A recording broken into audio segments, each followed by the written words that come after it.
الحمد لله رب العالمين ولا عدوان إلا على الظالمين كالمبتدعة والمشركين والصلاة والسلام على نبينا محمد وعلى آله وصحبه أجمعين.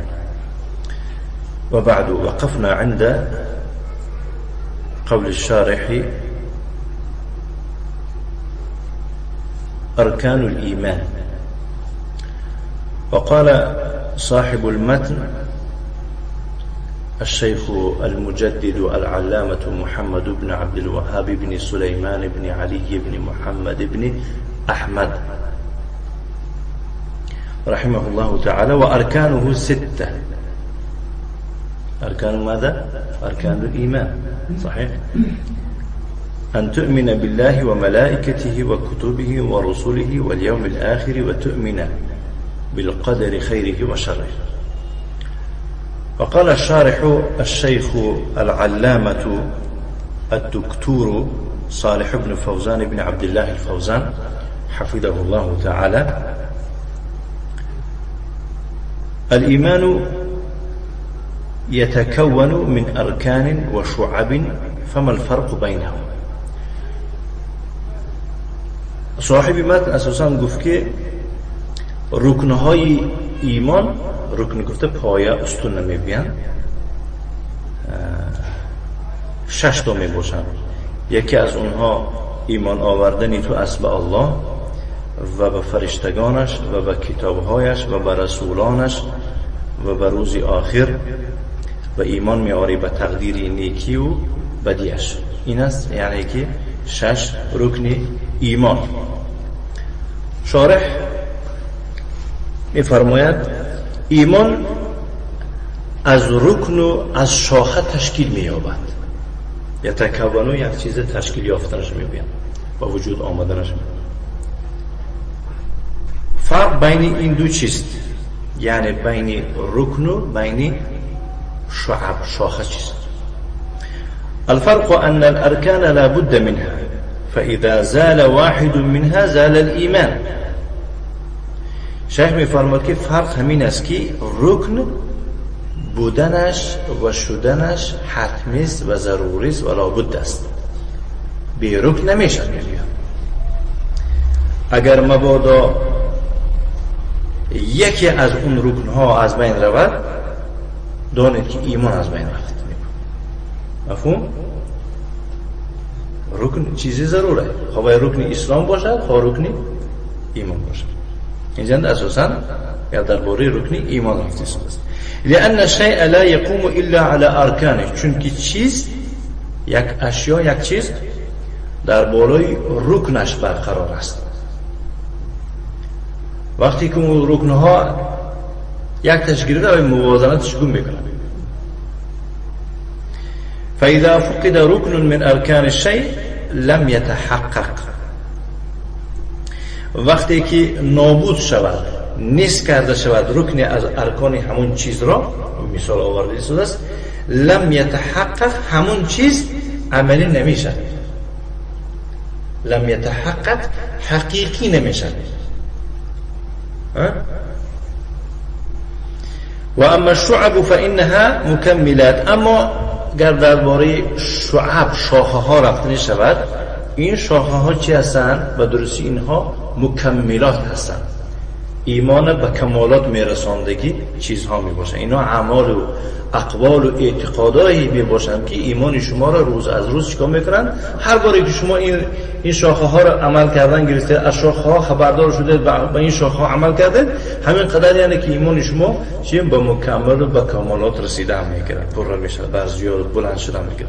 لا يزول الایمان بزوال الشیء منها.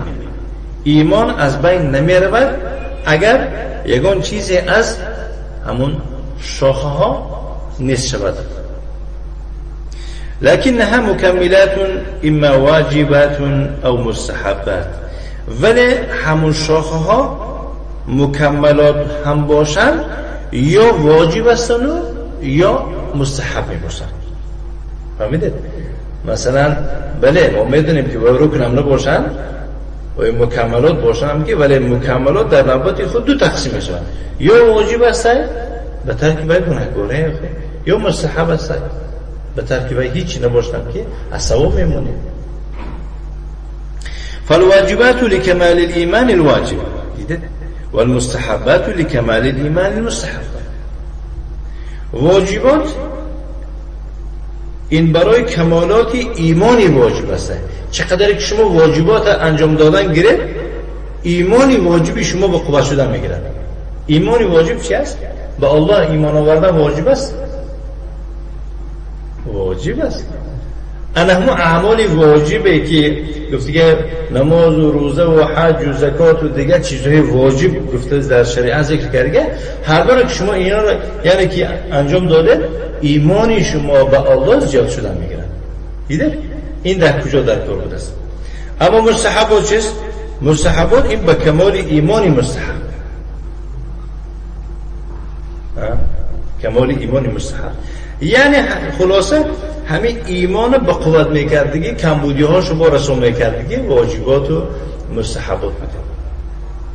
و با شیخ میفهمم فاذا ترك المسلم شيئا من الواجبات او فعل شيئا من المحرمات فانه لا يزول ايمانه بالكليه عند اهل السنه والجماعه ولكن يزول كماله الواجب.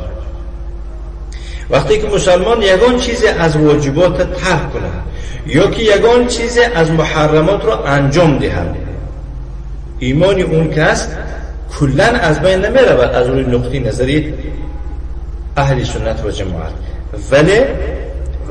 ولكن یزول کمال الواجب، کمال واجباتش از بین میره، ایمانی از ایمانی پر میماند. فیکون ناقص الایمان او فاسقا. چنین کسی که واجبان ترک میکند گرچنده که او مثلا ایمانش کلا نرود، او رو ناقص ایمان میگویند یا که فاسقش هم میگویند. یعنی مؤمنی فاسق میگوید، فهمیدید؟ ایمان دارد به الله ولی برای خاطر واجبا رو ترک کردن و برای زنا و دزدی دیگه کارهای حرام دست دادنش و این مؤمنی چی میگن؟ فاسق میگن. ولی میدونیم که مؤمنی فاسق بهتر است با از کافر مطلق. کما لو شرب الخمر، شیخ مثال میاره، او سرق او زنا. مثلا میگوید اگر شراب نوشی کنه یا که دزدی بکنه یا زنا بکنه او فعل شيئا من الكبائر یا که دیگر گناههای کبیره را انجام دهد، هذا يكون فاعلا لمحرم و کبیرة من کبائر الذنوب. انا همین انسان انجام دهنده یگون کار حرام است یا یگون گناه کبیره از کبیرهای گناه، لکنه لا یکفر بذلك، ولی به سبب زنا کردن و دزدی کردن رو کافر نمیشه، ولا یخرج من الایمان، از دایره ایمان خارج نمیشه، بل یکون فاسق، بلکه او یک نوع بیزید دارد، فاسق است.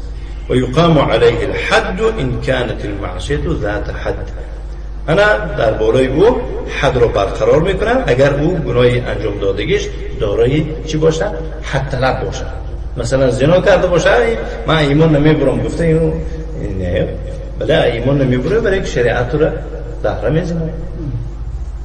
دزدی کردی دست، یعنی که دستگیرت کردن موقف همون، یعنی که چیزی گرفتی که تو را دست بریدنش ممکن، چونکه این دزدی و زنا اینا چی هست؟ از گناههای دارای حد میباشن، حد جزا دارن در دنیا.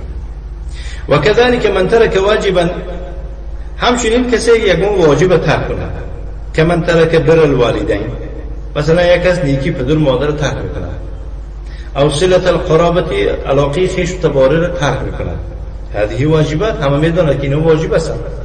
فمن ترکها نقص ایمانه، کدام انسانی که این واجبات ترک میکند ایمان او نقصاندار میشه. و کان عاصیا بترک الواجب، او عاصی میشود به سبب ترک واجب کردنش. فیکون عاصیا اما بترک الواجب، بس به سبب ترک واجب یا عاصی میشود، و اما بفعل محرم، یا که به سبب انجام دادن یک کار حرام. و علی کل حال لا یخرج من الایمان، به هر تقدیر خب ترک واجب یا به انجام دادن یگون حرام او انسان از دایره ایمان خارج نمیشه.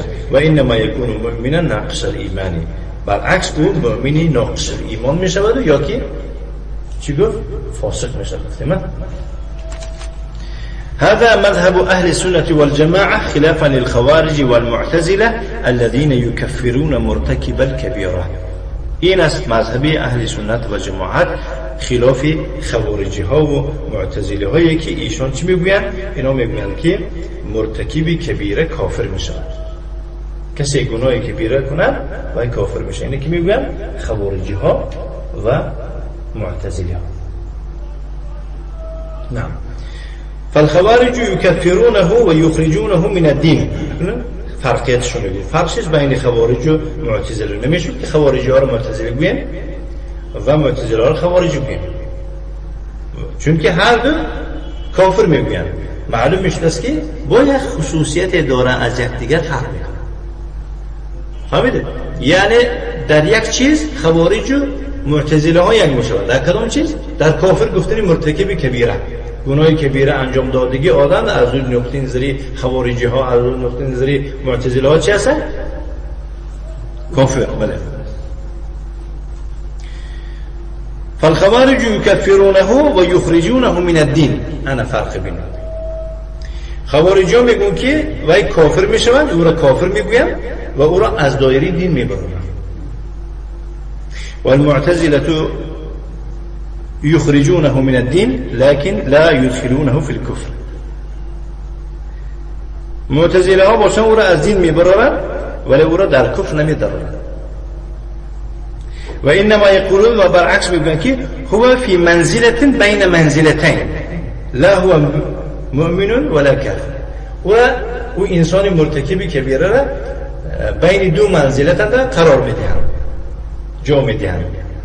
بین کدوم منزله؟ یعنی وای نه مؤمن است میگه نه کافره. اعوذ بالله. یک پیش در پیچی هست که این مشکله. هذا مذهبهم وهو مذهب مبتدع. این است مذهبی ایشان. این مذهب چه مذهب است؟ مذهبی نوآوری است، مخالف للادله و تمام دلایل قرآن و حدیث و دیگر قیاس مخالف هستند و مخالف لما هو علیه اهل سنت و جماعه، مخالف همانی که هستند که در همان اهل سنت و جماعه میباشند. و سبب فی ذلك تقصیرهم فی الاستدلال. سبب در آن چیست؟ در دلیل آوردن کمبودی دارند، کمبودی دارند. یعنی ایشان در دلیل نقصان دارند، دلیل ندارند. حيث اخذوا ادله الوعید و تركوا ادله الوعد. چون که اونها دلیل های وعید، دلیل های عذاب گرفتن، اما دلیل های وعده و دلیل های ثوابت چیکار کردن؟ ترک کردن. مثل قوله تعالی، مثلا الله تعالی فرمود ان الله لا یغفر ان یشرک به و یغفر ما دون ذلك لمن یشاء. همانا الله با او شریک قرار دادن را نمیبخشد و میبخشد آنچه را که از شرک پایان‌تر است. لمن یشاء یعنی دیگه گناه ها غیر شرک ما نمیگیم که مثلا ها جگم دادن تو بسوک، ولی تحت مشیت دزدی کردگی کافر میشن، میگیم کافر نمیشن تحت مشیت الله دست. الله میبخشد، خواهد میبخشد، نخواهد میبخشد. غیر شرک همشه دیگه در تحت مشیت. همشه دیگه بچه هیچ نمان دارم. بعد درس من وقت میدم 15 دقیقه هم بود کتاب بارتون شد کم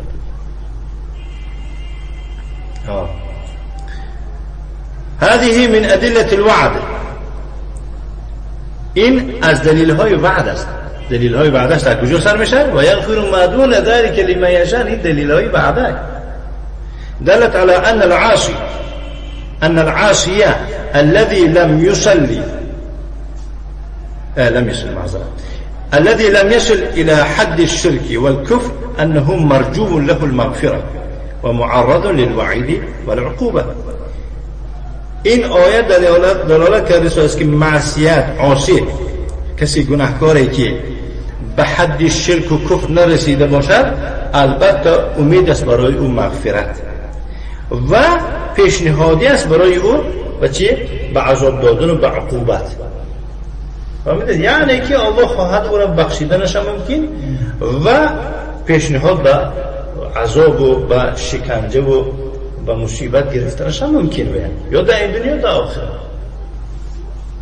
فإذا جمعت بين قوله تعالى ومن يعص الله ورسوله فإن له نار جهنم خالدين فيها أبدا، وقتی که میگه تو بین این آیت رو جمع آوری بکنید کسی از الله و از رسول عاصی بشود، البته برای او آتش جهنم است، او در اونجا جاویدان است ابدی. این خیلی گفتن این آیت چیه؟ آیت وعید است. من اخذ بظاهرها كفر بالمعصيه مطلقا، کسی ظاهری همین آیت بینه دیگه به هر معصیت چیکار میکنه؟ انسان رو کافر گفتن میره، چون گفتن که کسی عاصی از الله از پیغمبر شود هم خیلی ظاهری بینه. کسی نماز نخونه، مثلا الله گفته که واقیم الصلاه، این نخون عاصی شده الله هم خیلی واقع و آتو زکات، زکات دیر مان کرد نداد عاصی شد. اگر این آیت بینن میگویی در اساس همین آیت این نماز خوندگی کافر است، زکات ندادگی کافر است، دیگه معصیت رو زنا کرد و لا تقربوا الزنا فانه فاحشه و ساء سبیلا، هم خلاص آیت زنا رو من نمیگم معاف عاصی شد از الله هم خلاص. و این ردها الى قوله تعالی، اگر این آیت را برگرداند بالای، یعنی که آیتی دیگر تطبیق بکنه، ان الله لا یغفر ان یشرک به، بدرس الله به او شریک قرار دادن را نمیبخشد، و یغفر ما دون ذلک لمن یشاء، غیر از همون شرک دیگر چیزی میبخشد که به کسی خواهد. تبین له الحق، انا آدمی انصاف دار وقتی که اون آیتی که دلیل گرفت و سراسری میگی نکرده این آیت خانه دیگر چی میشه؟ برای او حقیقت هویدا میشه، روشن میشه. و انه لا یخرج من الدین، معلوم میشه که اون آدمی عاصی از دین نمیبره، ولکنه متوعد بالنار، ولی او را وعده کرده شده است به آتش. ان شاء الله غفر له، اگر الله خواهد او را مغفرت میکنه، و ان شاء عذبه، اگر با خواهد او را عذابش میکنه. فقد یاتی علیه مکفرات فی الدنیا، بعضا میشود که در دنیا کفارت به سری وای میآورد، او عذاب فی القبر، یا که در قبر عذابش بدن میگیرن که تو کفر هذه السیئات، میبینید که روز محشرنده این گناه ها تازه شده دیگه، چون الله تعالی وی چیکار کرده در دنیا گرچه که زنا کرده به سن پیری و عذاب مشقتش داد، یا که یک مصیبت در سر مرشد زدش یعنی مرشد میسازه، یا که به مصیبت قبر به عذاب قبر دید تا قیامت بزرگ قائم شدن، میبینید که الله بخشیدنش هم ممکنه. همین یعنی اون آیتی بالا رو ما فهمیدیم که باید چرا در نظر داره؟ شرک. غیر شرک دیگر شه الله تعالی خواهد میبخشه. ما که نمیگیم که الله بخشیده داره، نه این خیلی گفتم خطا است. الله نمیبخشه گفتم خطا. این معصیت ها رو فقط باید که مثال گیریم در تحت مشیت الله موندن نکنه. نماز خود کافر شد نه، تا الله خواهد میبخشه نه. دزدی کنه واحد يسوي تزوج صاحب الشريك ولا شيء تمام ولا شيء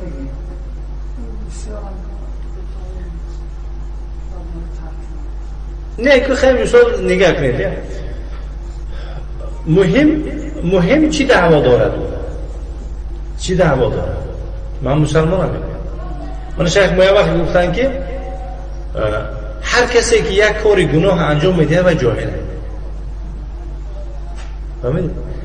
هر کسی که یک کار گناه انجام میده و جاهل است نسبت همین کار، فهمید؟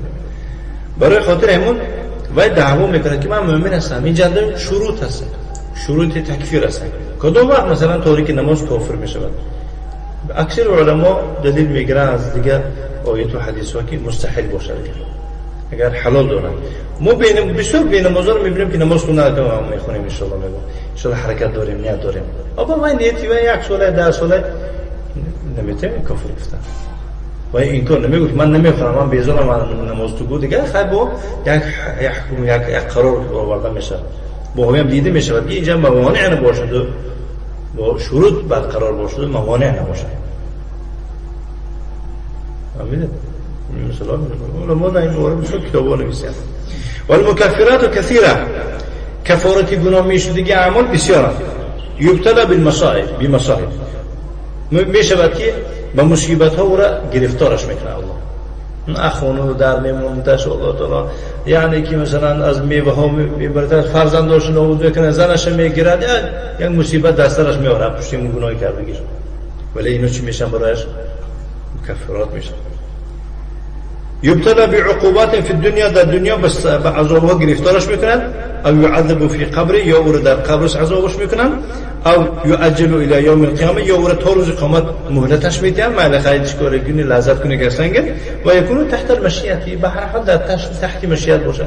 روز قیامت میبینید که الله حدیث ها هستن که یک کس یگون طاعت و عبادت نکرده، فقط یعنی که همین معصیت یسوع و اگر نزدیک به مردنش میشه. امام بخاری ذکر میکنه اینا آخرون کتابش. بعد آخرون میگه که انا من سوزونه، تو میگه که بعد خاکستری من در دریاها میگه پاشتون. بعد مردن فرزندان وصیت پدرش اجرا میکنن. الله سبحانه و تعالی امر میکنه آب و هوا امر، یعنی که جمع میکنن با اون جسدش برقرار میاد پیشش میمونه و میگه که تو چی مجبور کرده بنده همین کارو کرد؟ من میگم پروردگارم ترسیدم است، من از تو ترسیدم. الله تعالی میگه که برید مغفرتش کرد. سبحان الله. من ترسیدم، ولی واقعا از الله ترسیده همین کرده است که من گفتم که من خاکستر کنید و پاشید که اگر الله زورش رسد با دوباره قدر اخی خاکستر کردن در دریا باشیدن، این قدرت آدم نیست. اگر واقعا الله من جمع کردن تو تمام من مردم و خلاص میگوید. من ترسیدم که خوشم که تو من نتایی بریم تو میتونستی. خیلی حدیث ها اصلا. نعم. هذا مذهب أهل السنة والجماعة، همين اسم مذهب أهل السنة والجماعة، وهذا هو الفرق بين الشعب والأركان، همين اسم فرق بين الشاخه وركنها. برای همون مثلا گریم بسیار برادران ببینید عقیده که بیخبر هستن، خود ما هم بسیار پیش خبردار نبودیم، خطا کرده یک چیز کفر گفتن میگه همین اپوشی چه از پشتی این که دعوا میکردن که ما اهل سنت و جماعت هستیم، ولی واقعا نبودیم. اگر همون استادایی که ما را درس دادن گفتن که همه خیلی هستن، گفته همونها از همونها گرفته باشه، معلوم میشه که همونها هم بیچاره کمبود داشتیم. برای ما امروز مسلمان ها از ضلالت و از گمراهی، از دور بودن از یعنی جاده همون اهل سنت و جماعت، از جهت دور بودنشون در امر معروف شه میبینه که شیعه شده برفت شده نمیفهمه. خدا یکی مثال ایشون نوردین مثلا من شیعه نیستم شما من تهمت کردید میگم نمیشه. بس شیعه نباشی با ماه محرم اند لباس سیاه پوشیدن، سالیش سیاه پوشیدن، تو مثلا گریم با مخصوصا در یعنی که همون تاریخ کربلا رو گفتن چی معنا داره؟ میشه که در ماه رمضان بگی، در دیگه ماه ها بگی، مخصوصا در همون ماهای مراسم شیعه ها تو مثلا فرمت دیگه کردن، مثلا گریم تعذیب بیان کردن، تو همین دلالت کرده است که تو شیعه ها رو برادر دوست داری. اما با برادرش میگه که نوای اکای من اینو نفهم تهمت کرده استادیان میگه در سوره دلیل میبره که اخاهم شعیب اخاهم هود گفته نه. این فرقی کرده است کسی این گپو باور کنه اگر گرفته میشه همین گپو ایشون محمود خطا کرده استاد برادر. همین یک سه برادر گفت خیلی گفتیم که برادرها خیلی کارسازی کرد، گویم یک کارسازی کرد. خب با این مراسم ها رو تشکیل کردن چه و معاور دشنام دادن چه است؟ و دعوا میکنی که اهل سنت و جماعت دعوا میکنی که مذهب ابو حنیفه، آیا مذهب ابو حنیفه رو میده؟ از همه مذهب هایی که شیعه ها رو شوم میبینه این مذهب ابو حنیفه. از همه مذهب هایی که درباره بینمازی کافر میگو درباره الله رو بالای عرش بودنش انکار کردگی را بچونه چرا کافر میگوتی مذهب ابو حنیفه بود، دیگه مذهب کمتر بود کیا داره.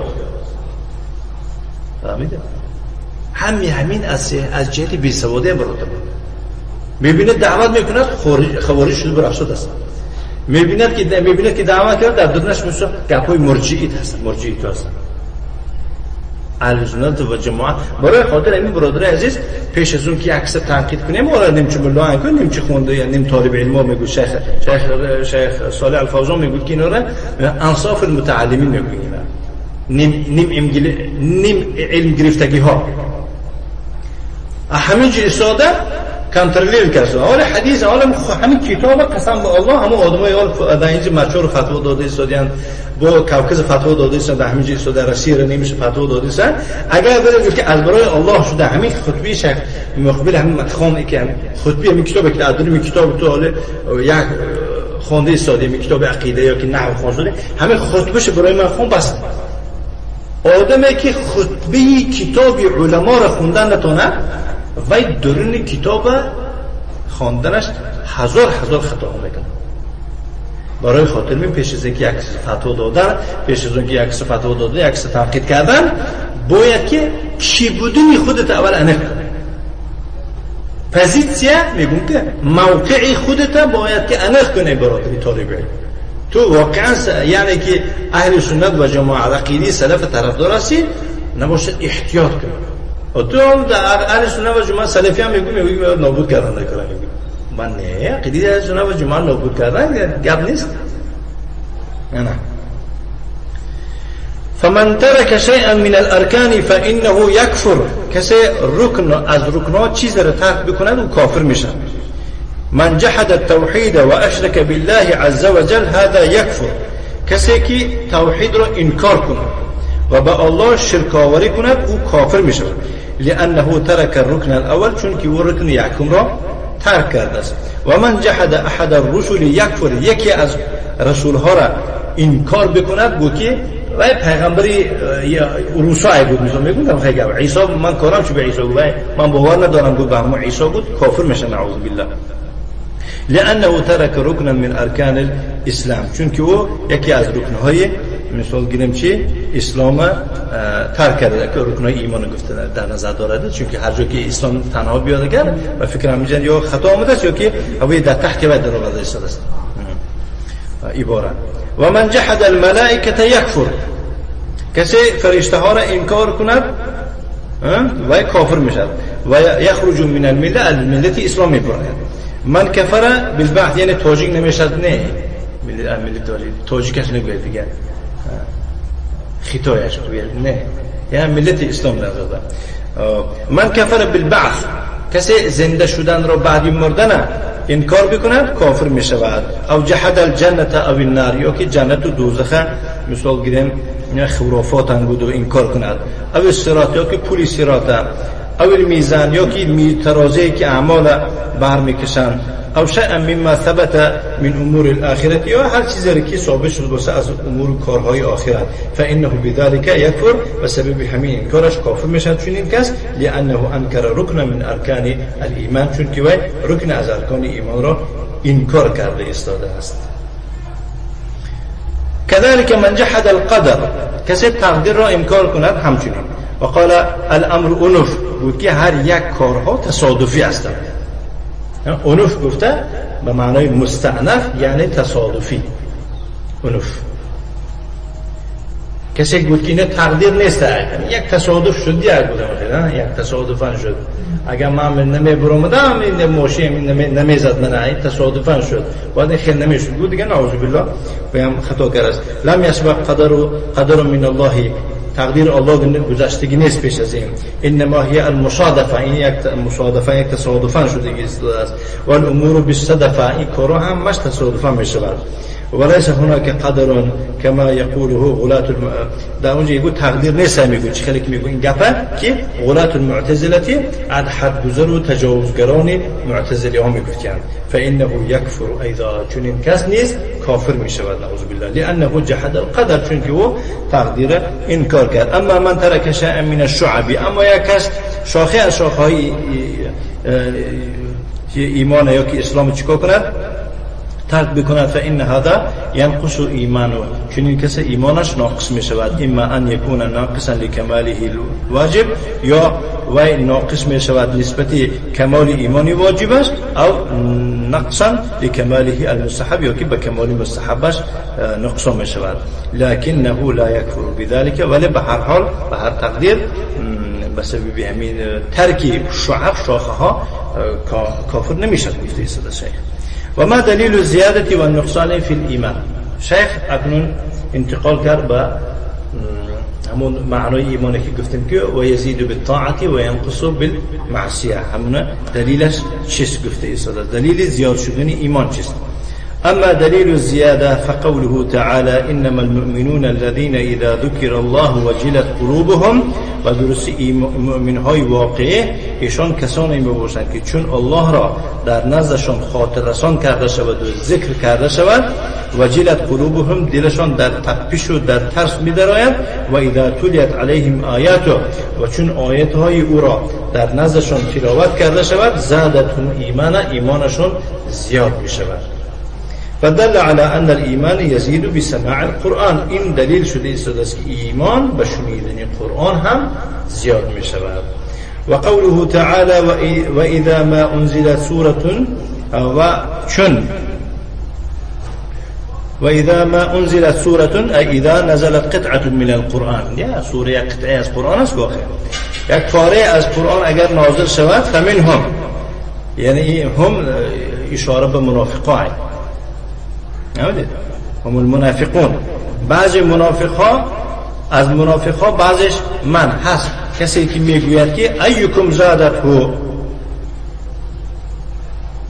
هذه ایمانا کدوم شما را همین یعنی همین سوره یا که همین آیتی نازل شده ایمانش زیاد کرد. گفتن مسخره و استهزا میکردن. کدوم شما را میگفتن همین یعنی که ایمانش زیاد کرد نزول همین آیت یا که سوره.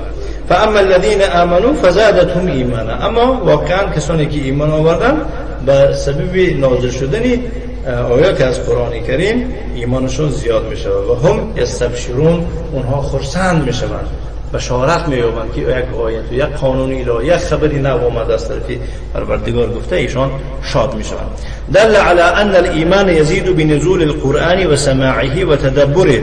این دلیل شده ایستاده است که ایمان زیاد می شود به نزول قرآن و به شنیدن قرآن و به تدبر و فکر و ملاحظه و اندیشه کردن قرآن کما فی قوله تعالی چنانه که در قول او سبحانه و تعالی آمده است که و ما جعلنا اصحاب النار الا ملائکه. ما اصحاب دوزخ را یعنی مراد از اصحاب دوزخ خازنای دوزخ گفته است مالکای دوزخ را خدمتگارایی که در درون دوزخ کارشون در درون همو است ما میگوید هیچ کس قرار ندادیم از دیگر جنس نکردیم الا ملائکه از فرشتگان اونها را قرار دادیم آفریدیم. جعلنا با معنی آفریدن همیشه داخل. و ما جعلنا عدتهم الا فتنه. ما اونها رو به شمار کردن ما یعنی که به عدد که مثال بگیریم اونها را عدد قطعی باید شمردن هم میتونه که مثلا 19 19 مشکل همینه شمردنشون همین به عدد و ها را ما یعنی که آفریدن ما در خزینه‌بان دوزخ کردن ما میگه اینم یک فتنه است میگوید یک گمراهی است که با 19 تا بودن که میلیون کافرها هستن که نخواه زوری ما به همین 19 فرشته دوزخ نرسده با غالب نبویم درای دوزخ مثل کلید و عدسی و گریم و دوزخ بایم برداریم. گفتم مثلا یک فتنه ها هر خیلی گپ ها زدنشون ممکن نه للذین کفروا. این فتنه برای کافرها یعنی که کفرشون باز زیاد شدن باز الله نگه دارد. لیستیقن الذین اوتوا الکتاب تا اینکه بیان گردد هویدا گردد برای کسانی که به ایشان کتاب داده شده است. و یزداد الذین آمنوا ایمانا و یزداد الذین آمنوا ایمانا. اینو جوشان دیگه و تا اینکه همین خبر را شنیدن زمان مؤمن ها ایمانشون باز زیاد شود. فهمیده؟ مؤمن ها ایمانشون زیاد می شود اما کافرها زلالت و فتنشون باز زیاد می شود. فدل على ان الایمان یزید بالطاعات والتصدیق. این دلیل شده است که ایمان بر زیاد می شود به سبب طاعت کردن و باور کردن. الله خبر داد که 19 تا است باور کنید ایمان تو زیاد. و اما النقصان فإن كل شيء يزيد فإنه ينقص. اما درباره نقصان از گام میرفتنی باشد و درسته هر چیزی که زیاد شود او کم هم میشود. كل شيء قابل للزيادة فإنه قابل للنقص. هذا من ناحیه. از دیگه ناحیه گیریم میگن هر چیزی که قابل زیادتی باشد البته او در نوبت خود با قابل چی هم میشود؟ نقصان هم میشود. این از دیگه ناحیه گفته شده. فهمیدید؟ ایمانشون زیاد میشود گفتاد است. معلوم میشه که با کم میشه. قرآن گوش کنن زیاد میشود. خیلی گوش نکرده. اون معنا نمیدهد که مثلا یا با گوش کردیم تمام زیاد شده برامون به درجه بالا شد با تمام عمر دیگه قرآن در دست نگیریم. هم خیلی میستن. نه.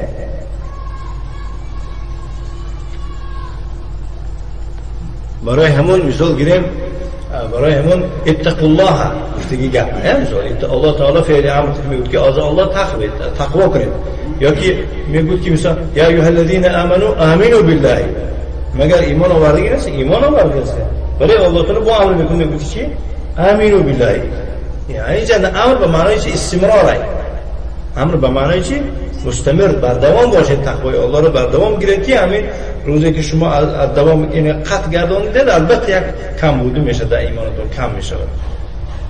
نعم.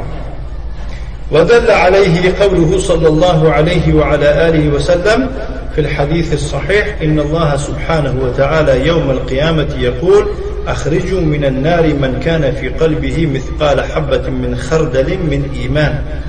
این دلالت میکند حدیث صحیحی که جناب پیامبر صلی الله علیه و آله فرمود به درستی الله سبحانه و تعالی در روز قیامت میگوید که از دوزخ برآرد کسی را که در قلبش به وزن یک دانه از خردل یعنی ارزن از ایمان داشتگی باشد یعنی که ایمانش به چینی به مقدار دانه ارزن باشه. خردل گفته ارزن میگن که او بیدنه ها رو به چه کپکار میتن نه باشه برای معلوم بشه که همون انسان ممکن معصیت کرده است این کرده است کارهای نادرست کرده یا که بعضی کارهای خوب ترک کرده است که ایمانی او به اون درجه رسیده است که به کدوم درجه به اندازه دانه خردل شده است. معلوم میشه که ایمان کم میشده است.